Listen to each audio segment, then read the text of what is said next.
who you're around is huge. It really is. It really is all about who you surround yourself with. You have to get away from negativity. And we're surrounded by it in the news, in the music, on social media. There's so much negativity. You have to make an effort to surround yourself in positive situations, whether it's people, what you listen to, what you watch.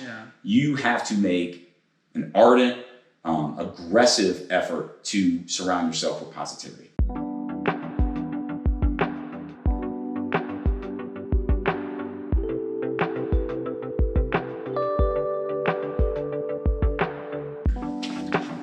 So, Adam, thanks so much for meeting me here. Thanks for having me. Tell me a little bit about yourself, who you are here. So I'm a real estate agent. I own a real estate company, but also an entrepreneur as well and an investor.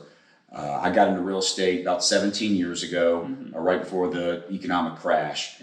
And needless to say, it was not the best of times to get into real estate, but there were a lot of opportunities as well. And I found myself getting in on the investments, as the prices came down. There was a lot of opportunity there. So to me, at the end of the day, I wouldn't have picked a different time to get into real estate because everybody got out of real estate. So there was less competition and a lot of great investments to get your hands on. So since then, I exited the whole brokerage side of things, working for other firms, and started my own. We own a property management company as well, so we manage over 300 properties. And then, of course, I've got all of my rental properties. I'm up to about 33 as of this video that we manage for me as well. And I've gotten into Airbnbs and things like that too along the way. So if there's any facet of residential real estate, I'm involved in it now, from the brokerage side of things to the property management side of things to my personal investments. There's not one side of residential real estate that I don't touch. You said you got in at a rough time. Why did you decide to jump into something so competitive? Tell me, have you always been someone so competitive? I have. I wouldn't use the word competitive. I just really like to realize my ability. You know what I'm saying? Like I recognize that I'm capable of a whole lot, and I have high standards, hold myself to a high standard. And I've always been a person who sets goals. From a young age, when I was a kid, I was an actor. I would always try to get the lead role in the plays that I did, at a super young age. I was like, 8 years old doing plays. I did that till I was like, 11, 12. I got into martial arts. Then I was a black belt in Sanchin-kai karate. I got very competitive with that and very, motivated with that. And then I got into competitive basketball. We did AAU and things like that as well, and really enjoyed that. And then, of course, I became a scholar with when I went to college, and then I went to graduate school for my MBA. So when I got into real estate, it was just kind of a natural gravitation for me to want to do sales, because it's one of those things where the harder you work, the better you do. So it was going to be something like that, and that's what always has appealed to me about sales, particularly real estate. I was just attracted to it. When I was a kid, my mother, she was a single parent, and we got our first house when I was 12. And it was just a life-changing experience for me, moving into a neighborhood where there were other kids. You had a basketball goal in your driveway. It just really made an impression on me. And I was naturally good with people and good at sales. So I said, this is what I'm going to sell. And the timing wasn't right in 2007 to be entering residential real estate. It depends on who you ask. But you could also look at it as there was tremendous opportunity because everybody quit and there were so many investments. But, it just... You can't pick your timing sometimes. You just got to jump. And it was what I wanted to do. And I knew that if some of these other folks that I was seeing have success could do it, that I could do it too. And I had been down the road of, some pretty, challenging goals in my lifetime. And I knew that if I committed myself to it, that I would have success. Now, you said earlier on you felt like you were always kind of in this wanting to find the best of yourself. Where do you think that came from? I think some of it is innate. I come from a Jewish family and a lot of entrepreneurs in my family. I've got a couple judges in my family and a lot of lawyers, a lot of business owners. So I think some of it was ingrained in me from watching them, and the people that I admired were entrepreneurs. So I think a lot of times you become who you look up to. And I worship the ground my uncle walked on. He just passed a couple weeks ago. And I used to go to his law firm, and I would watch him in his office, and just the way that he spoke to people and got things done. I admired that, and I wanted to be that. And the way that I've handled my business is kind of similar to the way that I watched him handle his. So I would say you got to be careful who you admire. You got to be careful who your role models and mentors are, because oftentimes you do become those people. So I think that definitely made an impression on me. And I just think experiences in my life, I mean, some of it was nature as well. Things that I went through that kind of sparked the fire in me to want more. I didn't grow up with a whole lot of money. I had to earn everything that I have. Coming from, a single parent household. My mother was a teacher. She always provided. I never went without, but I definitely wanted more. And I started working at an extremely young age. I mean, I was teaching karate classes at 12. And then I was actually working manual labor type jobs at 15. So, I started working at a very young age and just never really took my foot off the gas pedal.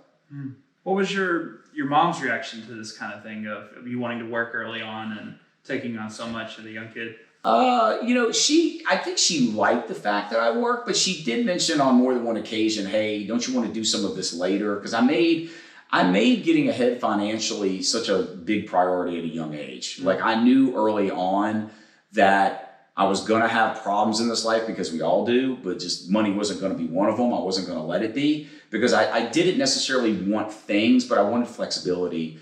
And I wanted the autonomy and the freedom that money could bring. That was always my driving force. It was never acquiring, artifacts. I was never a boat guy or a jet guy or a mansion guy. None of that ever really appealed to me. I've always been an avid investor, and I just wanted to be able to make money while I slept. That way I would never have to work for someone who spoke to me in a derogatory way again. Because I worked for a lot of bosses and clients who, weren't exactly kind. And when I was working with them, I think that kind of motivated me even more to take whatever I was making from that transaction and invest it. And it's just kind of a snowball effect. Do you want to tell me anything about your dad? My dad is what brought us to North Carolina. He did his residency at UNC Chapel Hill, and that brought us from Louisville, Kentucky, where we had resided prior.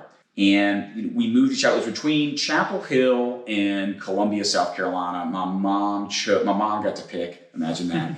And she selected Chapel Hill. Yeah. So I'm really glad, and I owe that to my mom that she did that and stuck with that. And we moved here. We didn't foresee at the time that this would be one of the greatest real estate markets in the country. It worked really in my favor. So we came here for him to do his residency.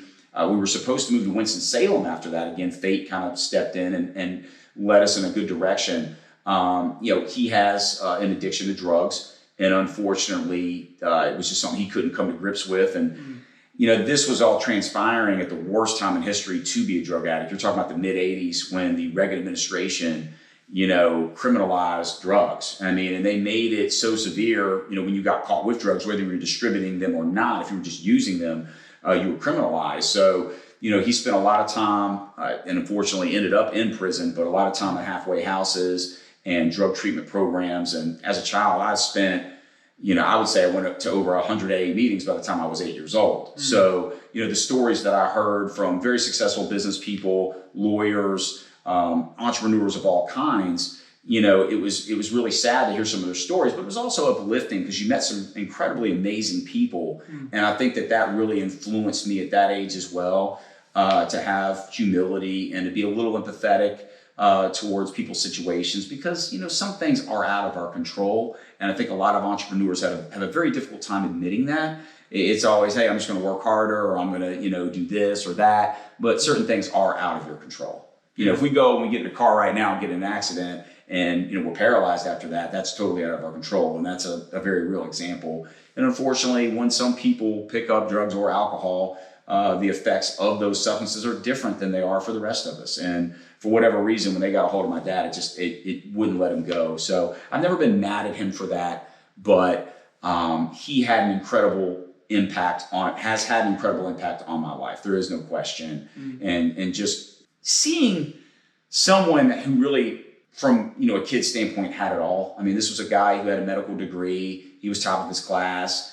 He was an anesthesiologist, was going to make really good money back in the 80s, and God only knows what that would be now. And to watch him lose everything, it kind of puts things in perspective for you, and it gives you, I think it's one of the things that made me a better investor, and I've thought about this. I'm not afraid to take risks. because I've seen someone lose it all. And I know that my situation is never going to be what he had to go through. So I think that that's put a sense of, I'm willing to take risk in a way that a lot of people are not, because they're so afraid they're going to lose something. And I've learned it over time. You never really lose, you just learn. And, we're all in this life to get better and to become the best version of ourselves. And unfortunately, a lot of people turn into a competition with other people. And, that's the quickest way to be unhappy, of course. But just, watching him lose that, I think definitely put things in perspective for me at a very young age. And I think a lot of people see those things in their adulthood, but they don't see them in childhood. And it was a real blessing to go through that as a kid, because it put me in a position to be able to win in the real world at a young age.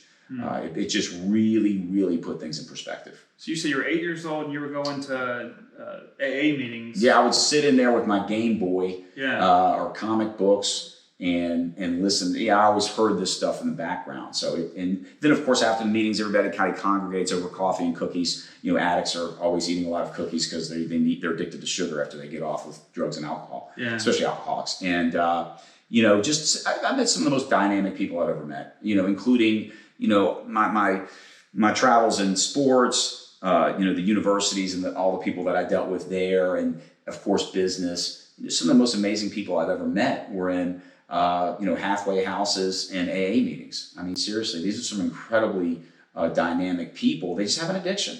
Yeah, that's it. They're not bad people. They just have an addiction. So I think that really taught me a whole lot about humility at a very young age. Did it just scare you completely away from finding yourself in a similar situation, or did it almost tempt you in some ways? Yeah, I think I know people respond to that differently. For me, I associated such a negative connotation with drugs and alcohol, and I drink some, but socially.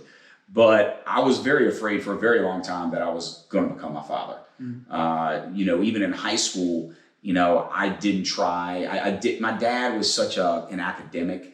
So I had a negative attitude towards school. I was at that time I was a jock and somebody who worked all the time, but I really didn't try in school as a teenager because I was doing everything that I could to not be my father. And I associated school with my father. But then I started to look at my uncle, and he was a big academic too, and he's very successful. So there was a point as I got into college and stuff like that where I decided, hey, you need to focus on this. You're not your dad. And I made that shift, but it was a lot of work for me, and it was very difficult at the time. How do you think you got to that point in college? What do you think was some of the thought processes behind that? Well, I just realized, hey, I don't want to work manual labor for the rest of my life. Not that there's anything wrong with that. I love those jobs, but I wanted more. And I knew that I was going to have to get an education to do that. Ironically, I really don't use my MBA in real estate, but I think it gives me credibility. And I would go back and get that degree again, because I really enjoyed the process. And I think I just picked better mentors. I mean, I decided, hey, I'm not going to be like that. He has an addiction. At the end of the day, if he wasn't an addict, he would have had an incredible career in medicine. It really was that sometimes if you have a big enough problem, it can ruin your life, unfortunately. And we denigrate a lot of these people that have mental health issues, that have drug addiction, and a lot of times they go hand in hand. We denigrate those folks, but at the end of the day, they don't always choose those situations. Yeah. They really don't. So I think seeing that the way that I did in such an intimate way really kind of shaped who I am. How did your mom talk about your dad growing up? My mother handled it beautifully, to be quite frank. I mean, she made sure that I had plenty of therapy. She always made sure that I got what I needed, whether it was I was struggling with a class and I needed a tutor, and I needed a lot of them because I had a learning disability. I struggled with reading and math, and ironically now I'm a voracious reader and I'm great at math. So all that tutoring really helped out, and that was my mother. I mean, she always made sure that I got the help that I needed, the therapy that I needed, and she didn't denigrate my dad. I knew she was sad. I knew she missed my dad. To this day, she still loves him. So, whether or not she felt negative feelings towards him, she didn't express that to me because she was smart enough to realize that that wasn't a good way to parent that situation. And I thought that she handled it very maturely. My mother is a very mature person, and she's she's actually the most empathetic person I've ever met. It's her greatest quality and her ability to always see the good in people. I wish I could take some of that. I'm not particularly good at that at times, but she's an ace when it comes to that sort of thing. So she handled that beautifully. Yeah. Can you tell me a little bit about your house? You're probably one of the most self-disciplined people I've met. Thank you. Was there a lot of discipline in your household growing up, or was it? Your mom was a teacher, you said. Yeah. I mean, that's a very emotionally draining job. That's something that I imagine takes a lot of energy and time out of people. Tell me about your household growing up. It's really interesting the way that my mother raised me. My mom really allowed me to make a lot of my own decisions. She really helped me hone the craft of problem solving, which I think is something that is missing now. I'm seeing this generation coming up. They're not particularly good at problem solving, particularly when it involves speaking to people. A lot of it is done, on apps and things of that nature. Yeah. So she was really good about just allowing me some autonomy, the ability to think through things and make my own decisions. She was always there as a parent. She guided me, but she really allowed me to become independent. And anyone who knows me knows that it's freedom over everything with me. And I think she helped shape that. She really did not enforce a whole lot of rules and super strong discipline, but a lot of my mentors did.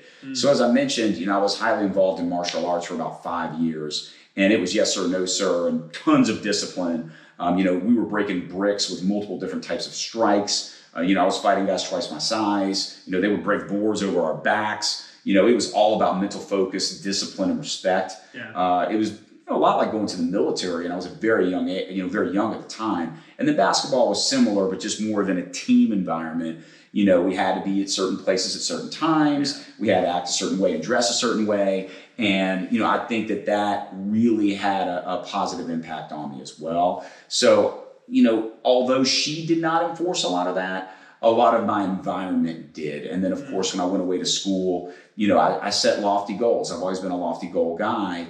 And, a lot of that involved discipline and having to have a schedule and, having to study. I was never a natural student. I was always a natural in sales. It came very naturally to me. I could meet a stranger on the street, and I have, and sell them a house. I've met people on airplanes and sold them houses. I've met people at the gym 1,000,000 times and sold them houses. That was always very natural for me, but school was not. So it was one of those things that I had to work very hard at. Yeah. That and basketball were two things I had to work extremely hard at. And I'm glad that came before sales, because I now recognize that, hey, there's some people in sales that they don't have particular success with it, but I just think they're not particularly good at it. I mean, that's a real thing. I mean, it is a talent that you hone, but you got to have a little bit of the talent. Yeah. Do you know anybody who went through similar things you did? Maybe somebody you went to karate with, or martial arts, or somebody that you played basketball with that didn't take a similar trajectory? Sure. What do you think the main difference is? Do you think it is household related or personal? I'm a philosopher at heart, so I think about this sort of stuff a lot. I think it's a combination of everything. I really do. I think some of it is innate. So, they've done studies where they prick a baby's finger literally when it comes out of the womb, and they go back and see how that baby responds, to life 25 years later. And the way that they respond to the finger prick says a whole lot about how they're going to turn out. So some of it, they've done, and there's other things that they do to the baby. But, so there have been studies that have shown that some of this is innate. But I also do think a lot of it is your mentors, who you're around, who influences you. That's huge, because I look at some of the success that I've had in sales and investing and things like that. And a lot of it was shaped by the men that I had in my lives that, my father was gone a lot of my childhood, but there were a lot of other men that stepped in. And that's why I always say it's not about having a father that's around or a mother that's around, or they can both not be around. Yeah. You just have to have someone that believes in you. And I think the difference is, to answer your initial question, is just that some people don't have that for whatever reason. I think, unfortunately, some people don't have anyone that believes in them. And I think that is a tragedy. Yeah. But I think if you have a little bit of the talent and you have someone around you that can influence you, you can get there. It is hard work. You have to commit yourself to that. But I think a lot of it is shaped by what's around you. And unfortunately, some people are surrounded by negativity. It's really hard to get out of that. Yeah. There's a reason that a lot of people don't make it out of the projects, unfortunately.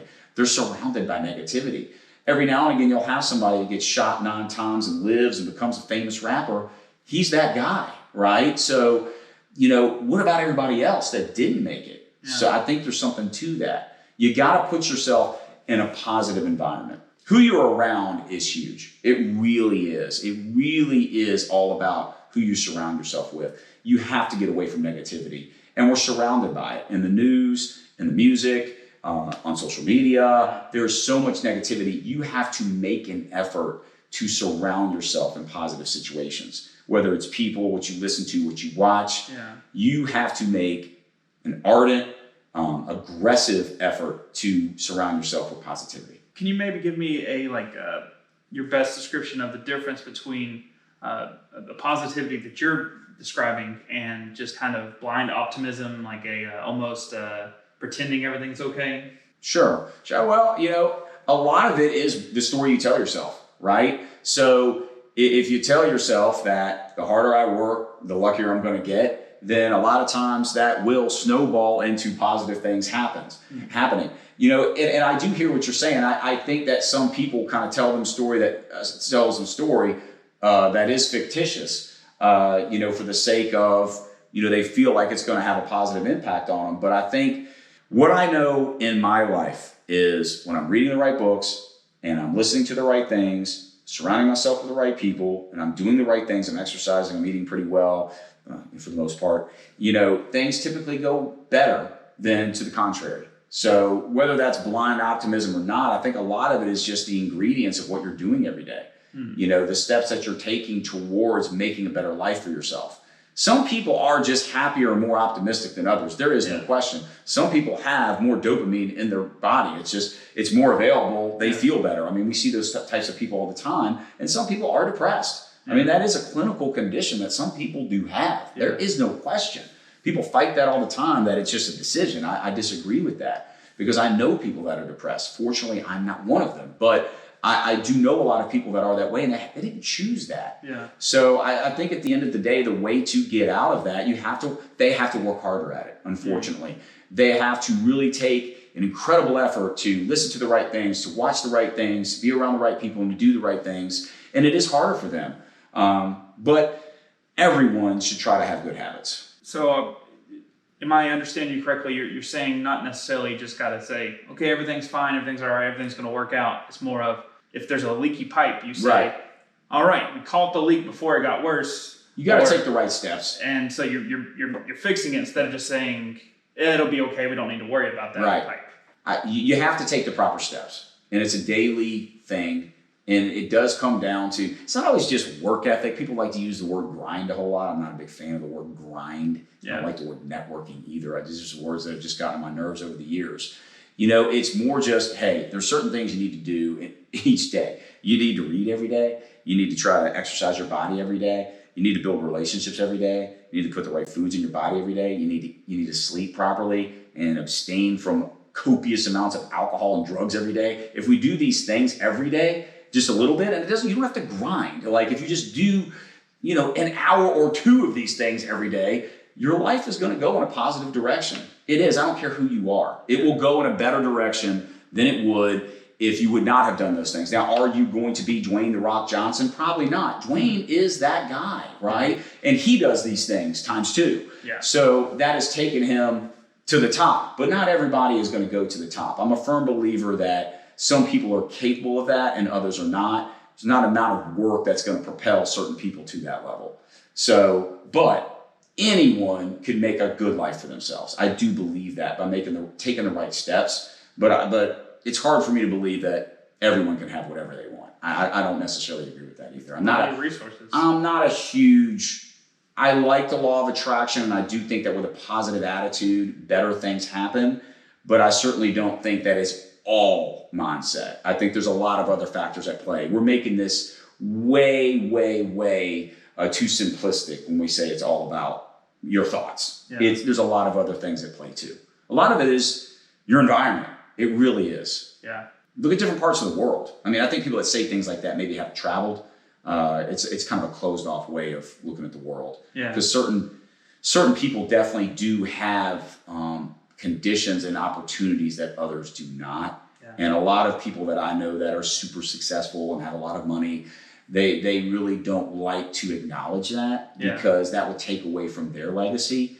But at the end of the day, we are all a tiny speck in the history of the world, right? And I think we get away thinking of that as depressing. That's why we don't like to acknowledge that. We like to say grind, grind, grind. Let's grind our way through life, and we can have whatever we want.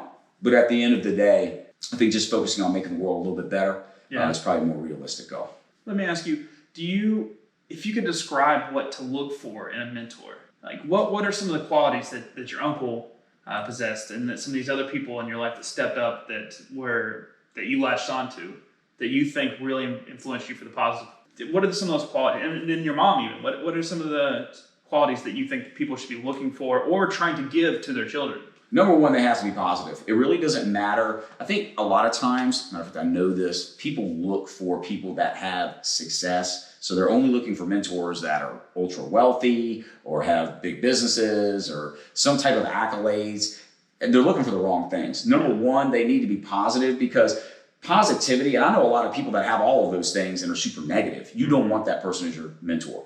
You need someone that's going to uplift you. When you walk away from that person, you need to feel better about yourself. If they're doing that for you and they have your best interest in mind, to me, that's a good mentor. I wouldn't be overly concerned about what their accomplishments are. I'd be more concerned about how they complement you. Because there's a whole lot of people that are very, very successful that aren't a good complement to you. They've already built it their way with their people, so they're not going to be much use to you. And I think that that's a mistake that a lot of people make, is they search out someone just based on their accomplishments. Do you have any memories of when you first started realizing, wow, I should really do what my uncle was doing? Well, I mean, absolutely. I watched the way that my uncle interacted with people. And I noticed that when we went out in Louisville, which is a pretty big city, we would go places, everyone knew who he was, everyone respected who he was. And it wasn't necessarily because he made a lot of money, it was the way that he treated people. And he worked with a lot of blue collar folks that own all types of businesses, landscaping business, construction businesses, it didn't matter.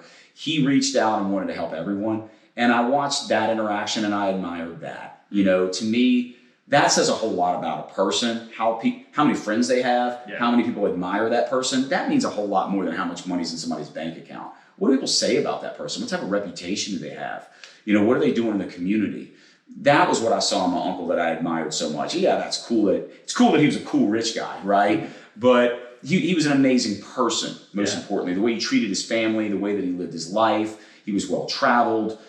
He had a lot of really cool experiences in his life. Listen, I know a whole lot of boring rich people, all right, where they make a ton of money and sell a whole lot of whatever it is they sell, but they don't do anything cool. Yeah. And every time you get with them, all they talk about is themselves. It's not interesting. Yeah. It's not. And you don't walk away from those meetings feeling better about yourself. You feel deflated. And it shows a rampant level of insecurity. And it's sad. It really is. So those people are not the mentors that you want. It's people that have a good reputation, that treat people well, that are kind, that do the right thing. And yeah, success is nice little icing on the cake. But at the end of the day, it's everything that goes into that. How do they live? What are their habits? Are they diversified in their life and they do more than just their business? These are all things that I think that's how you pick a mentor. Yeah, see. Do you have any, did you have any mentors that weren't social, that were more introverted? Absolutely. As they say in AA, take what you like and leave the rest. So from each mentor, I took certain things. There were some that weren't particularly good in their marriage. There were some that weren't the best parents, but they were good in other ways. I tried to take the positive from all of my mentors and apply that in my life. You're never going to have one person that's just, nobody's perfect, right? So you take the positive traits in each person and you try to make the best version of yourself with your qualities and your talents. You're not going to be someone else, and that's the problem. We're all trying to be, when I go to the gym, everybody's trying to be Dwayne Johnson. There's only one Dwayne Johnson. P.S. He has incredible genetics and had all the resources to get into fitness at a very young age. It was in the family. Absolutely. And I'm not downsizing what he's done, but what I'm pointing out is you are setting yourself up for misery if you're trying to replicate that. And that applies to everything. That applies to business. Talk about a guy like J.P. Morgan, one of the greatest, business tycoons of all time. His father was an even bigger tycoon than he was. He built on that. And you've seen that with Trump and others as well. They were in families that were already doing business. Because at the end of the day, hard work is great and all, but nothing makes money like money. Money makes more money than any type of hard work you could ever do. So if you're born into that, or you're born into the opportunity to learn how to do that, Listen, that's a huge advantage. People don't talk about that enough. It is an advantage. Yeah. Are you close with your family in general? Are you close with the rest of your family? I don't have a huge family, but the small family that I have, we are very close. And that was really made obvious when we went for my uncle's funeral here a couple weeks ago. We've had a lot of experiences over the years and a lot of cool stories of trips we've taken and things that we've done. So it's not a huge family, but we are very close. And I've learned firsthand that there's a lot of experiences that you have in life that you need to rely on your friends and family. It is critically important. You can lose your money overnight. The things you won't lose are your friends, family, and your education. Those are the things that really matter in your work ethic. You can never lose those things. You have to keep those. They matter more than anything else. Think you'll ever have kids? The likelihood of me being with someone that already has children is a lot higher than me raising a child at this point. I'm 41, gonna be 42 here in a month and a half. Don't remind me, but it's just not in my goals. It wasn't in my vision of what I wanted in my life to begin with. I love kids. Particularly, I'm really good with teenagers and mentoring and that sort of thing. I love the idea of mentoring and helping others, and I always have. It's one of the things I love most about sales is the ability to be able to do that. Yeah. But in terms of me raising a child, it's just not a goal of mine. Let's say hypothetically, if you had a kid and they're getting to be 6, 7, 8, they're starting to have to make decisions on the world of who they are, what kind of advice would you give to that kid? Try everything. Do things. I don't think people are open-minded enough with their kids about trying things. They're always so worried about failing in things. Do everything. Find your strengths. Think about it. What really matters is who you are and what you're good at by the time you're 22. If you can figure that out, then you're ahead of everybody else, right? Yeah. So, and more importantly, you've set yourself up for a pretty successful life. So I would say just try as many things as possible and fail as often as you can. So you can, process of elimination, narrow it down to what you love and what you're good at. Yeah. And what you're here to do. I think we all kind of have a purpose, and some of us are able to find that, and unfortunately a lot of us are not. And I think doing everything that you can to discover that as a child is the most important thing you can do. I don't think, it's no coincidence that some people are better athletes than others. Some people are, just gravitate towards school more than others. Some people gravitate towards hard manual labor more than others. Figure out what your natural progression is, and then you can really excel at that when you get into your 20s and beyond. How do you handle failure? Like if for this 8-year-old or for yourself, let's say they try out for the team, they don't make it to the team, or they get rejected by a person, or they get picked on even. How would you handle it? How did you handle it, and how would you handle it if you had a chance to teach a younger person? Well, at 41, 42, I see things completely differently than the way I did when I was 15, right? Yeah. So then it was the end of the world. If I played if I played poorly in a basketball game, I was a failure. Now, what I would say is think long term, because now when I look back on that, on a 12-man roster, I was lucky to be on the team. I was probably the 10th or 11th best player. I just didn't have the head for it. But what I realize now is by not being great at basketball, that helped me be much better at sales, because it gave me a level of empathy that I would not have had I had that experience. Everything that's happening to you is happening for a reason, to build you into a better person. You have to allow it to do that. Unfortunately, in my mind at that point, I wanted to be a professional basketball player, and that wasn't where life was going to take me. But I think that not becoming a professional basketball player allowed me to become a professional real estate person. So, if I wouldn't have had that experience, I wouldn't be where I am today. So just framing everything long term, which by the way makes you a great investor, is what I would advise. And as a kid, that's a tough lesson. They're not going to really understand that. A lot of it is just living your life. But I think trying things and doing things and being active is, run a motion offense, right? It is the most important thing you can do at any point in your life, to be quite frank with you. I mean, I'm reading articles about, people that are running in the Boston Marathon, and they're, 80, 90 years old. Just keep doing things, keep moving. Keep moving. When you sit still, that's when you die. You said the thing about how people have trouble communicating and problem solving. Do you have any closing advice for people who are trying to influence the next generations? Yeah. So I've never been a parent, but I've been around great parents. My girlfriend is one of the greatest parents I've ever seen, and My mother was a great parent. My uncle was a great parent. My dad in his own way was a great parent. Unfortunately, he had something that hindered that. Yeah. I would say just provide opportunities for your kids to figure out who they are. Whether that's sports or the arts, if they excel in education, be aware of your child and what they're good at, and try to get them in an environment and around the right people where they can excel at that, because that's going to build habits for the rest of their life, and will lead into other things. And it's a snowball effect. It really is. You have a positive experience at a young age, it leads to the next positive experience, and then on and so forth. And it's hard when you're the opposite of that, and you're getting in trouble, and you get into more trouble than, God forbid, you end up in prison. It really is at a certain point, a self-fulfilling prophecy. When you see yourself as a failure, it's amazing how at a certain point the momentum will carry you in that direction.